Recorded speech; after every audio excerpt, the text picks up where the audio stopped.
इसी तरह एक जगह कथा चल रही थी। कथा के बाद अंतिम दिन महाराज जी ने कहा कि भाई आप लोग कथा सुने हैं, आप लोगों से मुझे दक्षिणा चाहिए। तो श्रोताओं ने कहा क्या दक्षिणा चाहिए महाराज?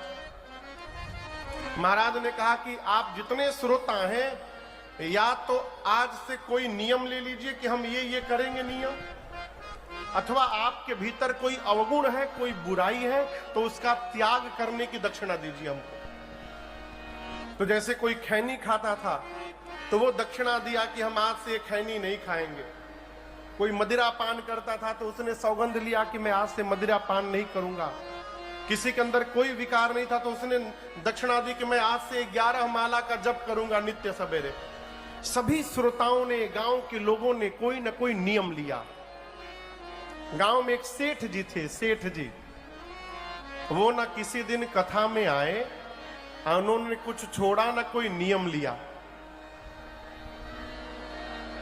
गांव के लोगों ने महाराज जी से कहा कि सरकार, तालाब को गंदा करने के लिए एक ही मछली बहुत है।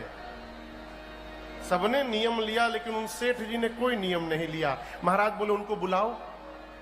सेठ जी आए, मन मार के आए, बुलाया गया सामने से तो क्या करे, गए। महाराज ने कहा देखिए सेठ जी, सबने कोई ना कोई बुराई छोड़ी अथवा सबने कोई ना कोई नियम लिया, आप क्या करेंगे बताइए। अब सेठ सोचे हम क्या नियम ले, तो पीछा छुड़ाने के लिए उन्होंने कह दिया कि मेरे घर के द्वार पर एक कुम्हार रहता है, मैं आपको वचन देता हूं आज के बाद नित्य जब तक मैं उस कुम्हार का मुख नहीं देख लूंगा मैं पानी का एक बूंद नहीं ग्रहण करूंगा। सब लोग बोले ये कैसा नियम ले लिया इसने। महाराज भी सोचे ज्यादा नहीं छेड़ूंगा, इज्जत रख ली, कुछ तो कुछ लिया है। महाराज बोले ठीक है इसका पालन करना। लेकिन मैं आपको बताऊं, सेठ नियम का पक्का निकला।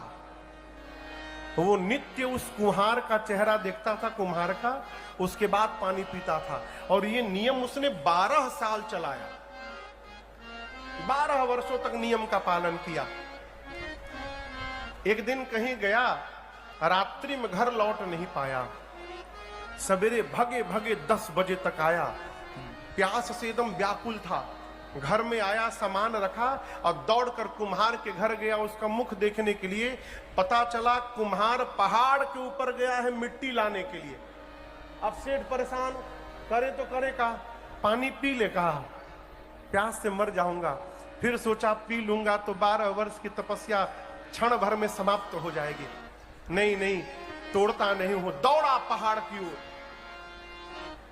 और उधर पहाड़ पर कुम्हार को मिट्टी खोदते खोदते उसे एक सोने से भरा हुआ घड़ा मिल गया, कलश निकाल करके कुम्हार नाचने लगा, मेरी पूरी गरीबी समाप्त हो गई।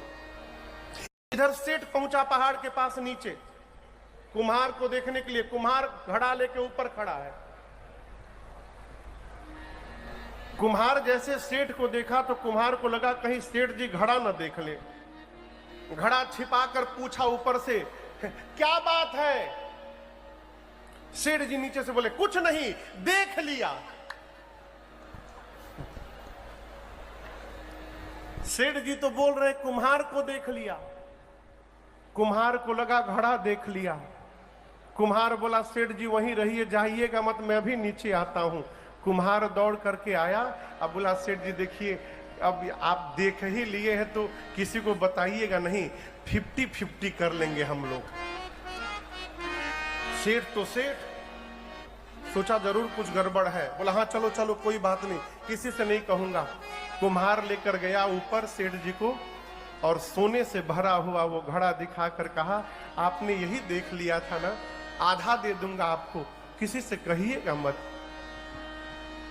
आपको बताऊं, सेठ जी धरती पर बैठकर रोने लगे।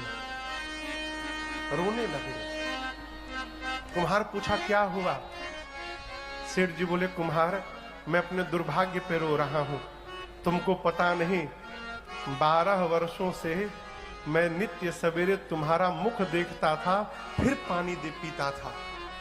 तो कुम्हार बोला रो क्यों रहे हैं।